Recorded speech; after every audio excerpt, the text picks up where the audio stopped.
Well, good evening, everyone.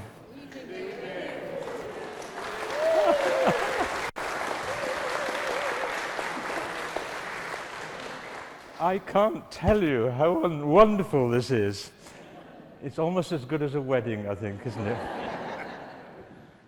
I was thinking this afternoon, I remember that little thing that George Burns, the old comedian, said, "If I knew I was going to live this long, I would have taken better care of myself." But over a lifetime, one gathers so many friends. There are friends here from school, there are friends here from the college medical school, there are friends here from our old church family, friends here from every family here in the Minster group of churches. It's really fabulous, and thank you so much for coming. It's so exciting, and I'm grateful to Katie, the rector, and the church wardens for allowing us to have this occasion here in the church. And thank you, Doug, so much for setting everything up as usual. And thank you to Jen, wherever Jen is, Jen, for being so excited and giving us so much enthusiasm and pushing this moment forward with great excitement and everything else. Thank you so much, Jen. She needs a clap herself.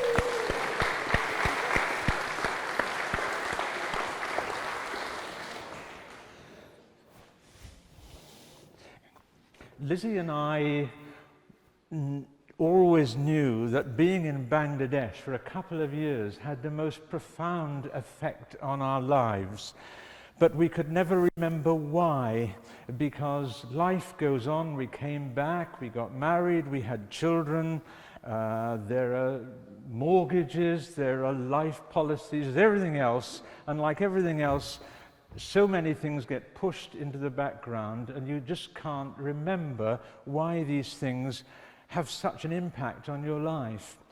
But it was only a couple of years ago that I discovered or rediscovered this great pile of letters, more than that actually, this great pile of letters that I had sent back from Bangladesh to my parents in 1970 and in the 1970s, and they had been stacked away, put in a shoebox, and moved from house to house to house. And it was only when we were downsizing and moving into our new, smaller house that I thought, I've got to do something about it. I've got to get these on computer so that they're safe and so I can throw these letters away.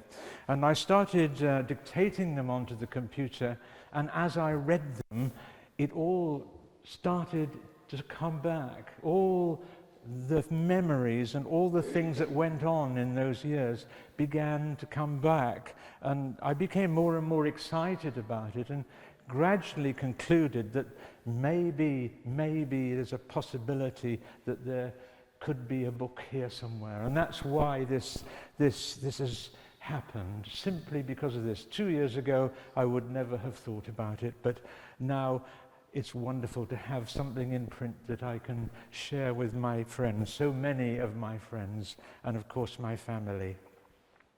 If I could take you back to 1971, there was the most terrible war of independence in Bangladesh, and it makes the Ukraine war look, not all that terrible in comparison. It was when East Pakistan broke away from West Pakistan, and in that war, which lasted 9 months, 10 million people were displaced, 3 million people were killed, and 200,000 women were raped in the course of 9 months, in the process of Bangladesh trying to break away from Pakistan, or West Pakistan as it was at the time. Well, what was I doing then? I was in the Royal Gwent Hospital in Newport. I had done my training. I had qualified in 1970, as one or two of us have done this evening, my very old medical friends. I had done a couple of jobs. I had done my house jobs. I had done some obstetrics and some pediatrics. And I was at a point of wondering where I was going to go next. Where was my life, my career going to go? And St Royal Gwent Hospital was at the bottom of the hill, and St Wooler's Hospital and St Wooler's Cathedral was at the top of the hill. And I thought one evening I would go up to see the Dean, Dean Ellis Evans. And it's lovely that Janet Ellis Evans, his daughter, is here. And I've often said to her, your father changed my life, you know, because when I spoke to him and asked him what he thought I should do next, he said, well, have you thought of going abroad? And I hadn't thought of going abroad, but he said, I wonder whether you'd like to consider writing to the Church Missionary Society, CMS, and seeing if they have anything that you could do working abroad. So I did indeed, and I was sent to Bangladesh, scarcely 18 months after the end of this most horrendous and awful war. And they sent me to a place called Bolapur. There was a hospital there, a CMS hospital, right on the west border. It was only a few miles from the border. It was quite honestly miles from anywhere, very isolated, a tiny little hospital. I had no idea where I was going, and I had no idea what I was going to be facing when I arrived there. The country itself had begun to emerge from this awful war, and in many, many ways the colors and the normal life were beginning to emerge again. It's a lush country. It's on the Ganges Delta, and the Brahmaputra is the other big river that comes down through Bangladesh. It's a country of rivers. There are forests, there are mango groves, there's fruit galore, there's vegetables, the rivers are filled with fish. It is the most beautiful country, and it had gone through this most devastating time.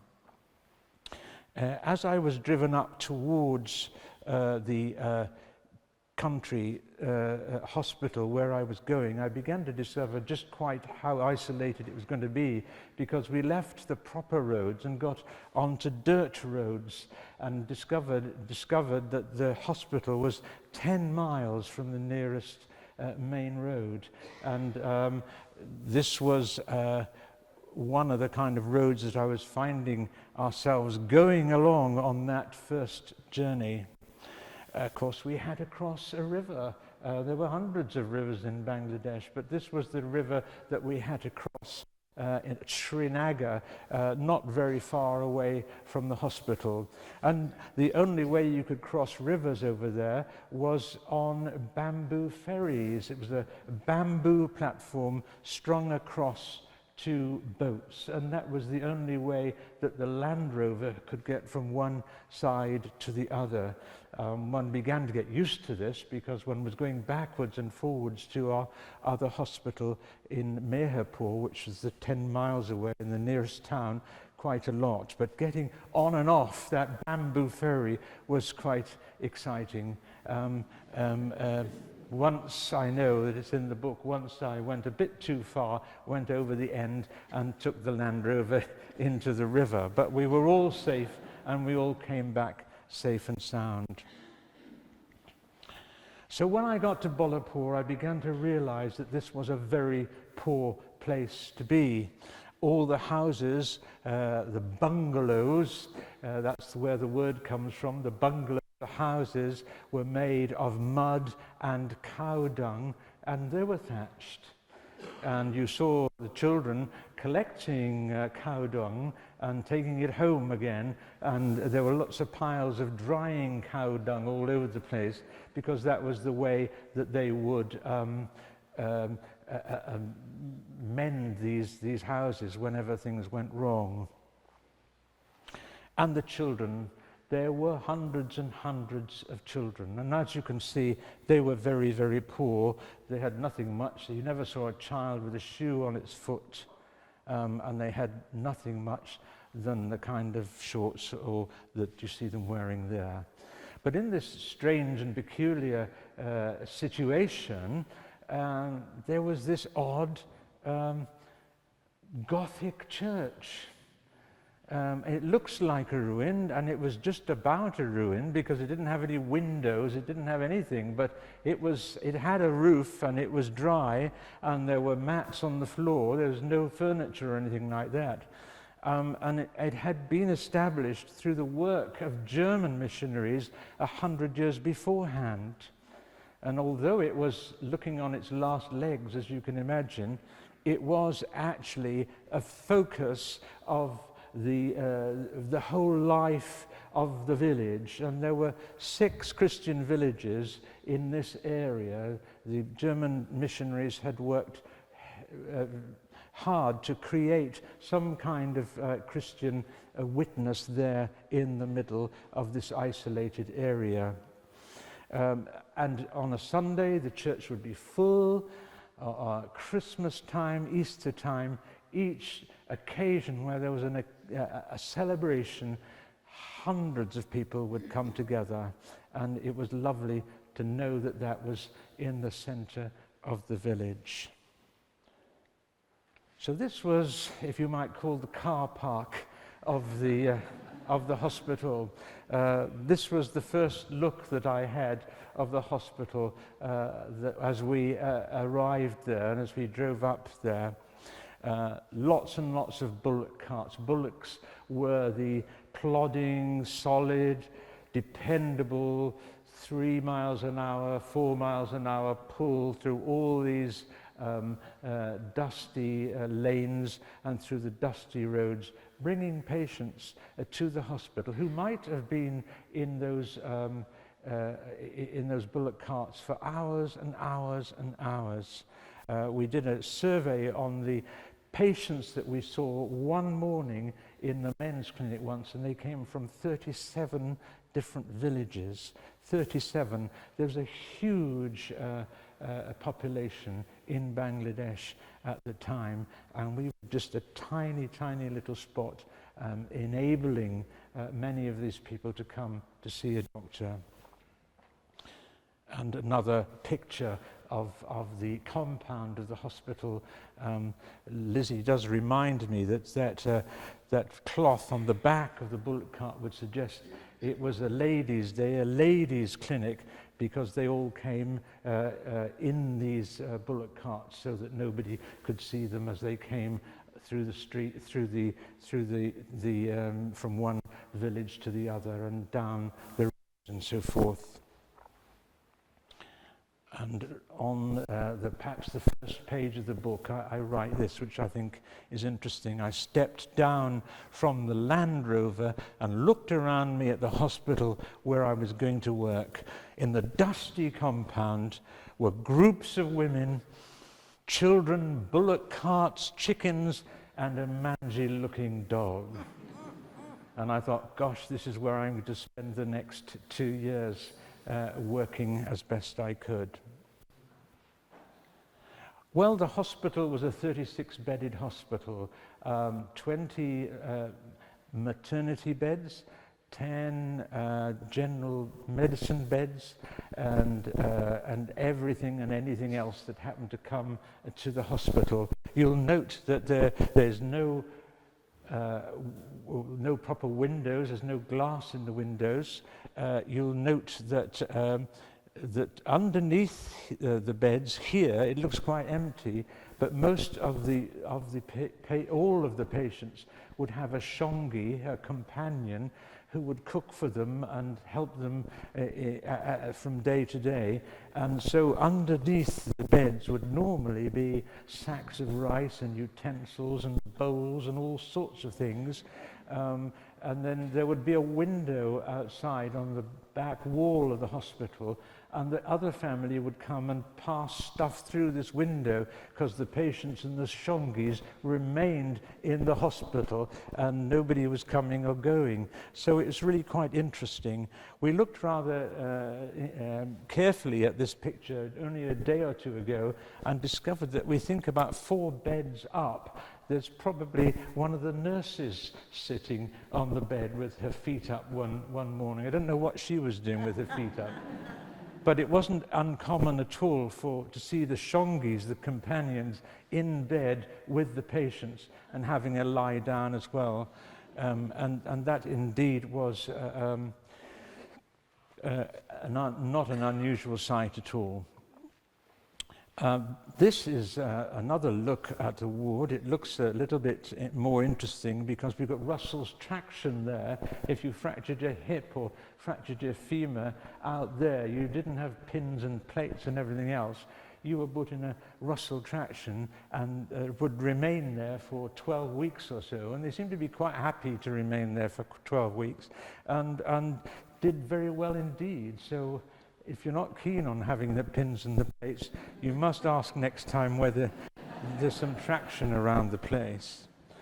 Up at the end of the top end of the ward there was the Tonka ward. The Tonka ward, which is Bengali for tetanus. We had a very large number of tetanus patients. Saw 100 tetanus patients in 2 years. 50 of them were neonatals. And 25 of them were children, and the other 25 were adults. And the reason why so many newborn babies had tetanus out there was one of the customs in that part of the world was that they would seal the baby's umbilicus with cow dung, which wasn't exactly the best way to do it. But nevertheless, that was the reason why we had so many patients. But the strange thing is, right next door to that Tonka ward is a door on the right-hand side. You can't quite see it. And literally, I do remember quite clearly a little boy pulling his bullock through the top end of the ward because he thought it was the quickest way to go from one side of the hospital to the other. And we did spend quite a lot of time trying to get the chickens out, trying to keep the nasty pariah dogs out, but I've never, except on that occasion, had to get a bullock out of our ward. We had some lovely, lovely nurses, Rochina, Tunu, Togger, Monju. We were very, very fond of them. There were about 16 of them. They did a 2-year course, and then they either moved on to other hospitals or stayed at the hospital. As far as Europeans went, there were at the best of times a lady called Florence Priest who established the hospital 25 years beforehand, and she was greatly loved among so many people over there, and she did so much good work there that a few years later she was the subject of Eamon Andrews's This Is Your Life program, and that's another story because it was that a couple of years later when Lizzie and I decided to get married. So it was through Florence's appearance on Thames Television. There also were 2 long-term ladies from Church Missionary Society, Pat and Meg. And there were 2 other younger ladies, 2 other nurses and midwives. One was called Errol, and the other one was called Lizzie. That's how this wonderful lifelong combination, this wonderful life we've both had began. Because on the first night that I was there, I had an obstetric calamity. I was doing a very difficult forceps delivery, and Lizzie was standing on a stool, holding a drip in a hand, because we didn't have any drip stands there at the time. So that was the moment where Lizzie and I met. The day we met, in the evening, we've always said we were saving somebody's life together, which is really quite smashing, isn't it? So there are some more pictures of the girls. And here are the kind of patients that we would be dealing with. Lovely pictures. The little boy on the left-hand side must have been badly burned, because I can see that he was bandaged up from top to bottom. Happy to, well, he wasn't happy, but there was a gentleness and a patience and a tolerance and a acceptance of things over there, which we began to learn quite quickly living there, that it was all right, and time would tell, and this little boy would get better, and things would improve. And with the child there, we've often wondered whether that was the father or the grandfather. If you can imagine, at the time in 1973 when we were there were only 3.4% of the population who was over the age of 65. It's a very, very small number of older people, and consequently this gentleman could easily have been his father, not his grandfather. Well, here is a lot of ladies waiting for the outpatients department. We saw literally hundreds of them. Not ladies only, but men too. On a Monday we would have what we called the heavy men's clinic, and it wasn't because they were heavy in any way, apart from the fact that we would probably see 100 or more of them. On Tuesdays and Thursdays we would have the light women's clinic, which meant that we would only see about 90 of them, but day after day, week after week, one would see an awful lot of patients from early in the morning right through until you got through the last one, maybe about with a quick lunch, maybe 4 o'clock in the afternoon. And there's a nice picture here which has come out of the files of what it was just like seeing the patients. Lizzie reminded me only the other day that she would be putting a piece of paper on my tabletop telling me what antibiotics we might have had that day, or what analgesics we might have had that day. And it was so much a question of one day would be different from another. And seeing that number of people was really quite a challenge, because one was trying to learn Bengali as one was seeing them. So each day I would have one new phrase, either open your mouth, or the next day it was open your mouth and lie on the bed, and then it was breathe in and out, and another one, an early one, was go round to the pharmacy window. In the early days, one often used to find that you'd tell somebody to lie on the bed and they'd suddenly get up and go round the corner and go out the... But one of the phrases that one learnt very quickly was "Balohoy Jabe, it'll get better soon, it'll get better soon." And that's so much a part of every bit of vocabulary that any doctor has had, isn't it? That it will, don't worry, it'll get better soon. And gradually, over 2 years, we both learnt Bengali, and we were quite fluent in the language. Now, here's a picture that we smile when we see.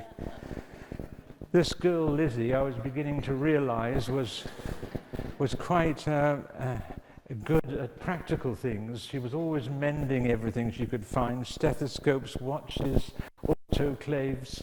We had real problems with this X-ray machine. It's all very well having an X-ray machine, but most of the time there was no electricity. There was no, because either the generator wasn't working, or the stuff that we used, the paraffin that we used, was dirty and mucky and everything else. So a lot of the time we were without electricity. We certainly were without running water. But sometimes it was worthwhile, and sometimes it all came together, and sometimes we could take x-rays, and Lizzie was taking great delight on that occasion of taking an x-ray. This is where a great deal of my work took place, in our operating theatre. Well, the operating theatre was this side end where we are at the moment, but at the bottom end here, this was the delivery suite. And there was only about 2 foot between the operating table and the delivery suite. And it was an extraordinary time working under such difficult circumstances. If you can see this, you can see that the actual plug of the operating light was actually hanging. There was nowhere to put it because we didn't have any electricity. So for a lot of the time, I was operating under a reflected sunlight.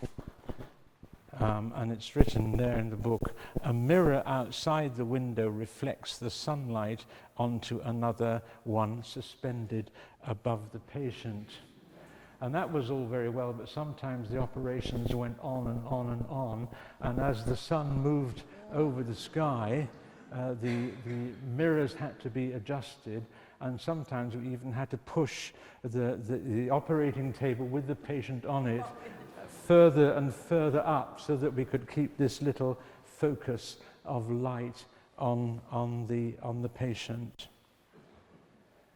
For those of you who are interested in the medical aspects of it, I did many cesarean sections, umpteen tubal ligations, 250 of them, I think.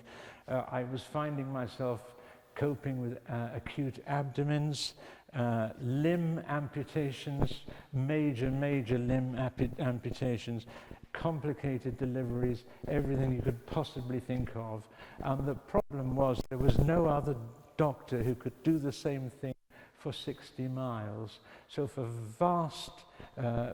vast periods of time, if I didn't do anything, if I didn't try to do something, these patients would not have survived. I just wanted to read you a little passage here from the book.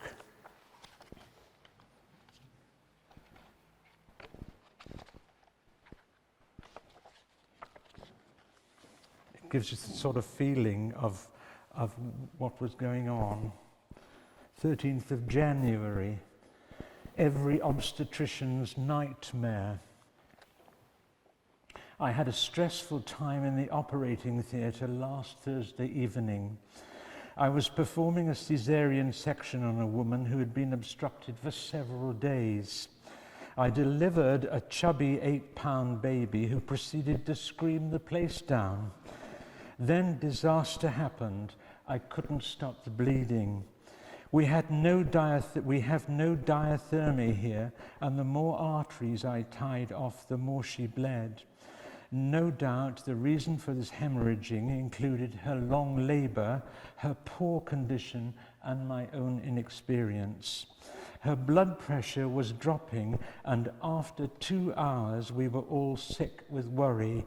I could feel my strength and concentration draining away. So many prayers went up. Please God, let me get her off the table alive. We were really beginning to despair. Then suddenly the bleeding points did stop. I don't know how. I don't think I stopped them. I sewed up quickly, drenched in perspiration. Everyone was thankful. The patient was transferred back into her bed alive, yet in an extremely poor condition. Miracles seem to be happening every day here. It must be the result of everyone's prayers at home. I know because so many people pray for us. We cleaned up, had a cup of tea, and sat around and said a prayer. Defend us from all perils and dangers of this night. I slept in the little room above the operating theatre, and got up to see her at 3 a.m. and 5 a.m. Just as night was over and the sun was rising on a cold, clear Friday, the poor mother died. But that's just an example of many such days and nights in this extraordinarily fulfilling life. I'm much rested now and ready to tackle the new week, God willing. So it was really quite a time of ups and downs, of joys and disappointments, moments of great thrilling excitement and moments of sadness and despair. And what about hot water? Yes, what about, we all like a bit of hot water. Lizzie tells me we were allowed hot water on a Sunday afternoon. There was no hot water during the week. There was no hot water for the hospital as such, but I am reminded that we were able to make the most of a bowl of hot water on a Sunday, for which one was very pleased. Actually shaving in cold water week after week after week with Gillette blades which got more and more blunt was just difficult, as you can imagine. I became very good at polishing up Gillette blades and doing my very best to make sure that I looked all right. Here's a lovely set of pictures. The cows were there. If there was a calf around, the milk was quite good, and as the calf grew up and the milk dried up, the milk that we had, the bit that we had, got thinner and thinner and thinner, and then the people who were selling it to us were putting water in it to make sure that the volume remained. It was really quite thin when we got to drinking milk for long periods of time. And here is another picture of the one of the girls, Shunita, one of the nurses, and this is the nurse's kitchen. She was making roshagolas, which are these lovely, very, very sweet Bengali sweets, which we all used to love to have. Lizzie reminds me that the kitchen that we were using in the big house, and Lizzie was in charge of the food for a lot of the time, that again had a mud oven and with sticks and so forth inside the oven, to fry things on and to cook things on the top of it. We had gluts of tomatoes sometimes, and some times of the year there was nothing but tomatoes, nothing but mangoes, and then you wouldn't see another tomato for 9 months. It was the most extraordinary time of trying to cope with a differing kind of a diet. But on the whole, we had vegetable curries most days with huge piles of pink rice. It was really rather lovely. And then we had an eye camp. Now, this is the wonderful thing about there. There are eye surgeons who go out into the remote hospitals and would do an eye camp, and they will remove cataracts, vast numbers of cataracts, in 24 hours, and then they'll go away again, and those at the hospital would be left looking after them. So we had people coming up to register for this eye camp for a couple of weeks beforehand, and we, in the end, I think we probably had about 90 or more of them. And what can you do with that number of patients descending on a 36-bedded hospital?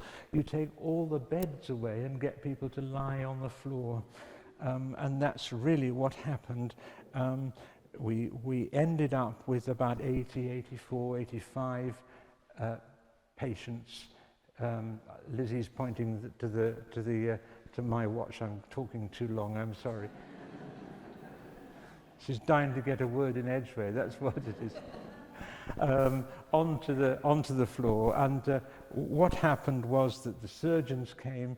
They did 84 cataracts into one chap in '84. He did a lot. When he arrived one afternoon, we had a late supper. Then he got up very early in the morning and did the rest and was off by midday. And one thing I always remember, that at the very end of that first evening, I always remember Lizzie sweeping up the cataracts off the floor.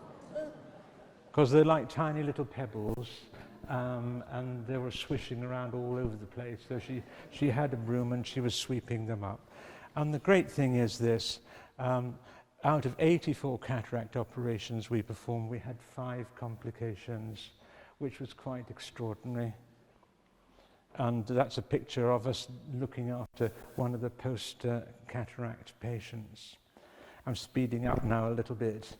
Lots of music from the Song Kirtan bands who used to turn up and come around the village, especially at Easter and Christmas. And weddings too. Every now and again there was a wedding, and we had great fun being invited to the wedding and eating with the villagers and watching 150 people all coming down and coming in and eating together off banana leaves and huge piles of rice and curry and everything else. There is a lovely couple of pictures of these millions of children. 44% of the population at that time were children, 44%. So you'd probably just as easily meet a child walking down one of the village streets as you would meet an adult. These little ones here peeping round, mischievous little ones peeping around, they were on the veranda of one of these houses. We were often invited there, and perhaps given the only chair. They would only have one chair for guests, and everything else that they possessed was kept inside this inner room, and they ate and they slept and they did their business on the veranda, which went round all sides of these mud houses. And the little children there at the riverside just reminds us of the fact that they were involved in domestic work and part of the family and part of the home right from the very beginning. The older ones were looking after the younger ones. The girls were doing the washing down at the river. The boys were scrubbing the bullocks. They were all involved right from a very young age in the work of the hospital, of the work of the village. And sometimes they were able to come and help us too. Much of the time during the monsoons, we couldn't get to Meherpur 10 miles away because the roads disappeared under the mud. So it was quite a normal thing when the rivers rose enough to go on a boat, and it would take us about 4.5 hours to get there to Meherpur, see lots and lots of patients, and then come back maybe by 9 o'clock at night. And this is a sort of picture that you would have looking inside, from inside one of those marvelous boats. Now, this is a picture that makes me smile because I look quite fresh at that particular point, but I don't think I was, because it would have been something like this. At Meherpur last Wednesday, I saw 100 men before lunch, 30 to 40 women in the early afternoon, and came back to Bolapur as fresh as a daisy. I am doing more dentistry these days.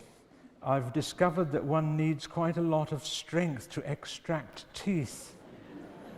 An old gentleman returned a week after I had removed his painful tooth, still complaining of toothache. "Didn't I take your tooth out last week?" I asked. "Yes," he said, "but you pulled the wrong one out." I'm quite certain that I removed the one he asked me to. Well, that's the story I was sticking to anyway. And this last picture is a picture that sort of sums it all up, the happy times that we had, the difficult times, and the times when we really felt that life was more difficult than we ever imagined. But being with those lovely people, discovering so much about them and discovering so much about living in difficult situations, the poorest people on earth, was a wonderful experience and lesson for us. I'm just going to read this just to finish. In my short time here at Bolapur, I have already learnt so much that it would be hard to put it into words. But it isn't unknown that people like myself, who come to the poorer countries of the world presuming that they are going to teach, find that it is they themselves that are being taught. And others who come hoping to do good discover that far more good is being done to them. In this remote village, 10 miles from the nearest main road, with very few of the resources that we have come to rely upon in the West, there's a much stronger sense of God's presence. To quote St. Paul, hard-pressed on every side, we are never hemmed in, bewildered, we are never at our wits' end. Our drugs stocks dwindle to practically nothing before another supply appears. Our operating light works intermittently, but its sporadic activity often coincides with major surgery. I operate under such limitations as would be considered unacceptable at home, yet I have witnessed extraordinary recoveries for which I cannot really account. I am encouraged by 2 Corinthians chapter 12, verse 9, which records God's answer to Paul's repeated prayers for help. My grace is sufficient for you, for my power is made perfect in weakness. God's grace is not only adequate, but freely available in times of need. We do not need to ask for it, because it has already been given, and it only remains for us to accept. Thank you for listening.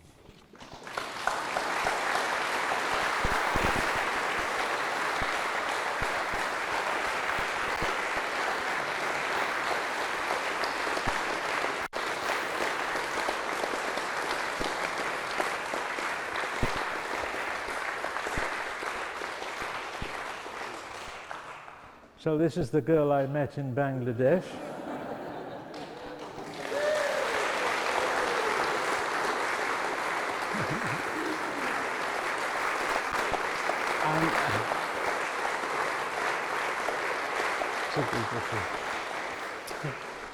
And we wondered whether you had any questions to ask. You might have questions for Lizzie or questions for me, but she was very much a part of this life that we enjoyed together.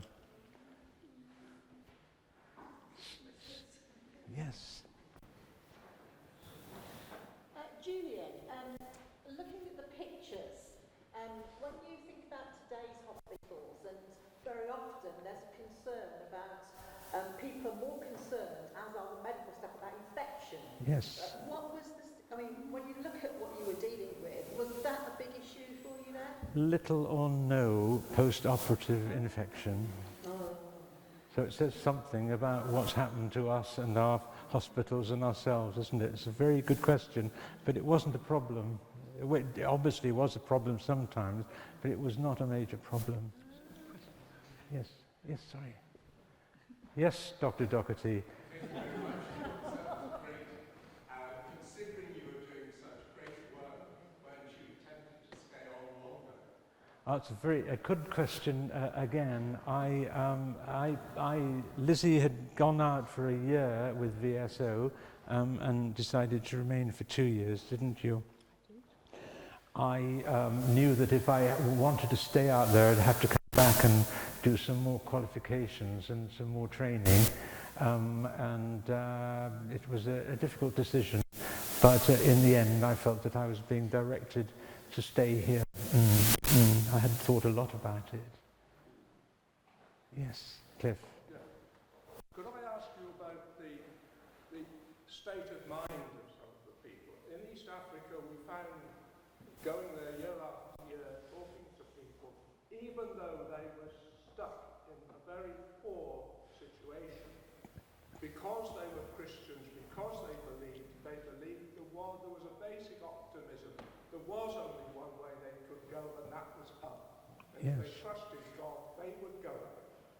I think there's a lot to say for the hope that one found there, and that sense of optimism and contentment. Though the fig tree do not blossom, nor fruit be on the vine, a very important kind of line of thought of many, many of those who lived there. Yes, indeed. Mm. Yes. Did you ever get a day off? Sunday afternoon. We both had holidays. We both had a couple of weeks holiday and went to some fabulous places. I went to Kashmir for a fortnight, and you went to Nepal for a fortnight, Yes, didn't you? that's right. Yes. And we did have days off. Yes, it was a night in. I had another colleague who was there for 6 months when I started. He was a medical man, but the weeks and the months went on, and one didn't leave the hospital, and there was nobody else looking after the patients as they came in. So there were long stretches of not having time off. Yes, yes. Yes.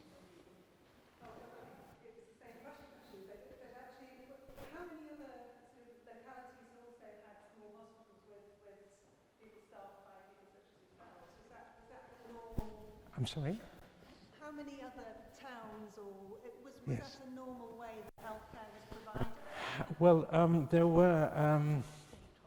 there was a state hospital in Mayapur 10 miles away, but the quality of the medicine there was pretty dodgy. I had a man who came in with a